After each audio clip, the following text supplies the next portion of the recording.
बोलो। अस्सलामुअलैकुम रहमतुल्लाहि व बरकातहू। एक साल में 12 महीनों के नाम। जनवरी हाथ लगड़े मतलब सर्दी।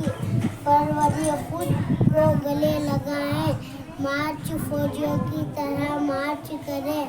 अप्रैल छतरी पकड़ने का एक्ट में हाथ से पंखा झले मतलब गर्मी। जून बारिश के खतरों की तरह छलांग।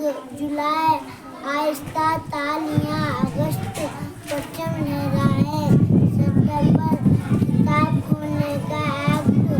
अक्टूबर हाथ जोड़े मतलब त्योहार। नवंबर दिया जलाने का एक्ट।